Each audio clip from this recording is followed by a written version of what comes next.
Enfin, arrive le jour du départ pour la Norvège. Alors j'y ai passé 3 mois, de mars à juin 2016.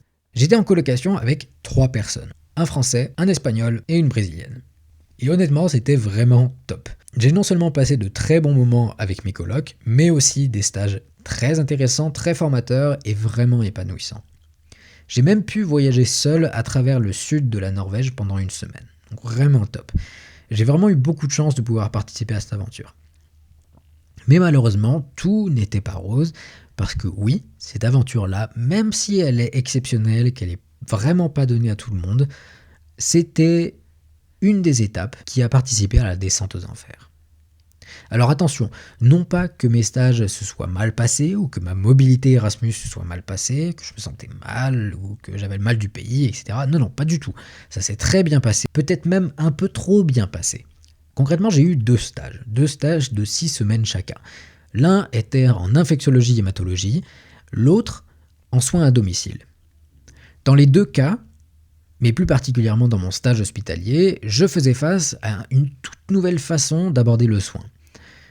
D'abord, il y avait plus de moyens. Et pour vous donner une idée, alors très épidermique de ce que je veux dire, les petits déjeuners, c'était sous forme de buffet. Mais vous savez, c'est pas le buffet avec un café, un croissant, et puis voilà. Non. C'est les vrais buffets, comme à l'hôtel. Vous savez, vous levez à l'hôtel, t'as des tables longues de 2 mètres qui sont pleines de trucs, des trucs que tu sais même pas que tu peux manger pendant le petit-déj. Et c'est ça. Le petit déjeuner, c'est ça. C'est incroyable quand même. Alors, à vérifier, je dis peut-être une bêtise, mais il me semble même que le repas du soir, il pouvait choisir ce qu'il voulait manger. C'est pour dire les moyens qu'il y a, ça n'a strictement rien à voir avec ce qu'on connaît. Ensuite, moins de patients par soignant. Ou alors plus de soignants par patient, comme vous voulez. C'est simple. Le premier jour, j'ai cru qu'il y avait une réunion particulière ou un événement qui faisait qu'il y avait énormément de monde. Mais non, c'était juste l'effectif normal en fait. C'est-à-dire qu'il y avait environ un infirmier et un aide-soignant pour 4 patients. Oui, 4 patients. En France, un service comme ça, d'infectiologie ou d'hématologie, il faut compter une douzaine, une quinzaine de patients facilement. Et forcément, tu as moins de patients, donc tu as plus de temps de leur accorder. Ouais, évidemment, quand tu as 15 patients, tu passes moins de temps avec eux que si tu en as 4, évidemment.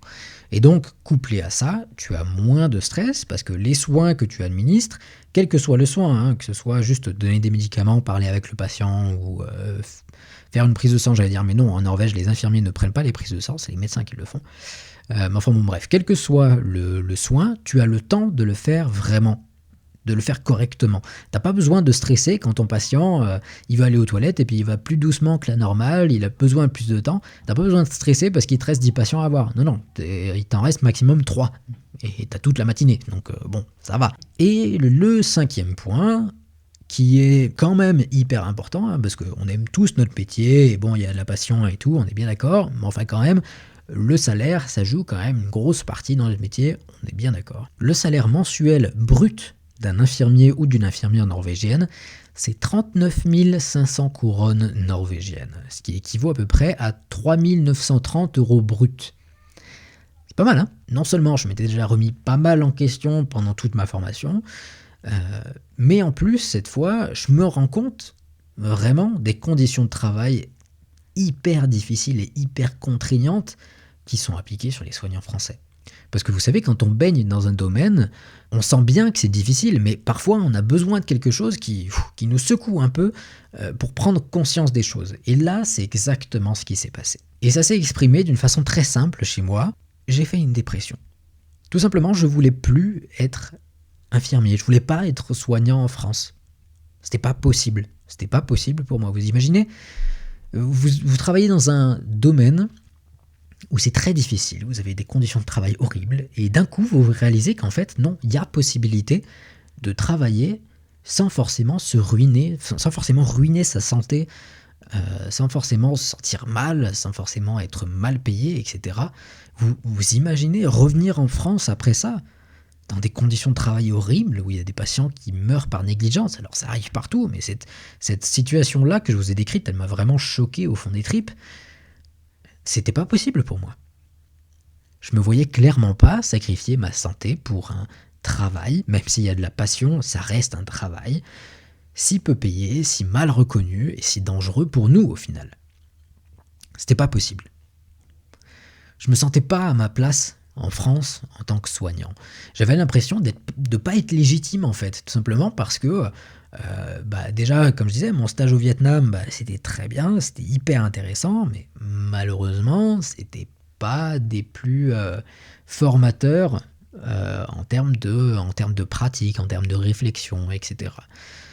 Donc j'ai perdu un stage. Ensuite, mon Erasmus s'est très bien passé, c'était vraiment bien, j'étais beaucoup plus impliqué dans les soins évidemment, mais quand même, vous êtes un petit peu à distance, etc.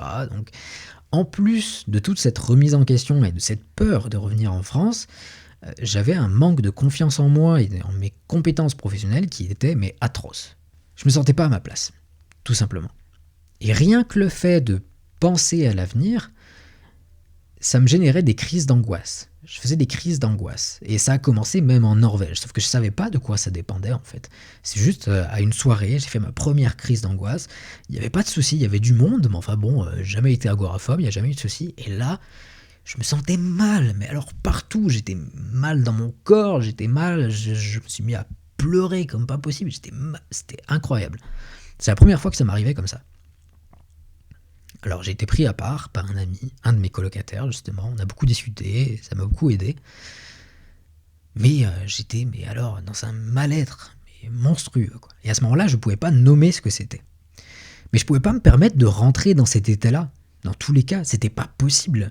Vous vous rendez compte, vous avez la possibilité de partir à l'étranger, d'avoir une expérience énorme qui n'est pas donnée à tout le monde, et vous rentrez comme ça déprimé. Non, c'est pas possible. Je pouvais pas rentrer chez mes parents, les décevoir, eux qui croyaient en moi, qui ont investi leurs économies, leur temps pour m'aider à atteindre cet objectif. Alors bon, y a pas trop le choix. On sourit. Ou on se cache. J'ai tenté au plus possible de cacher ce désespoir aux yeux de mes parents quand je suis rentré. Et même mes amis les plus proches n'étaient pas au courant que j'allais si mal. Je pouvais pas me permettre de me plaindre. Parce que eux, ils étaient étudiants infirmiers aussi, ils étaient en 3e année aussi, et ils venaient de passer les 3 derniers mois à travailler dans les fameuses conditions de travail qui me rendaient si malheureux. Alors j'ai rien dit. Et puis j'ai continué la vie comme elle venait.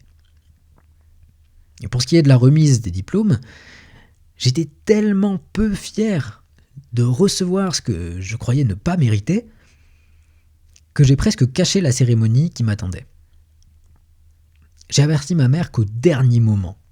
Et que ma mère va savoir pourquoi. Je l'ai averti quasiment avant de partir, juste quasiment sur le pied de la porte. Je lui ai dit, au fait, je vais à une remise de diplôme, tu veux venir ? Elle était là, un petit peu décontenancée. Bon, elle est venue, du coup, elle était seule pour m'accompagner. Ouais, elle était toute contente. Elle me disait même, j'ai retenu ma petite larme quand même. Alors, je feignais mon sourire, c'était une certaine joie.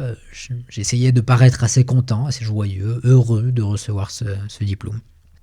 Mais au fond, j'étais dans un profond mal-être. Les membres de ma famille n'ont pas vraiment compris pourquoi je les avais pas informés. Ce qui est bien normal. Je veux dire, après 3 ans d'études, on s'attend pas non plus au tapis rouge, mais enfin bon, une remise de diplôme, c'est quand même pas mal, quoi.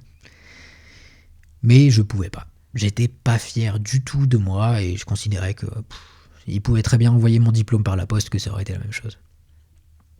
Les mois suivants, j'ai erré entre le canapé et la chambre. Mes journées se résumaient globalement à dormir, manger et traîner sur Internet. J'avais goût à rien et certainement pas à chercher du travail. Salut, c'est Thibaut, j'espère que vous avez aimé cet extrait de mon podcast sur Soignant Heureux. Vous pouvez écouter la suite de cet épisode sur mon site, donc soignantheureux.fr/podcast, parce que ce passage assez difficile de mes derniers instants en tant qu'étudiant infirmier n'est rien comparé à ce qui suit. A tout de suite sur soignantheureux.fr.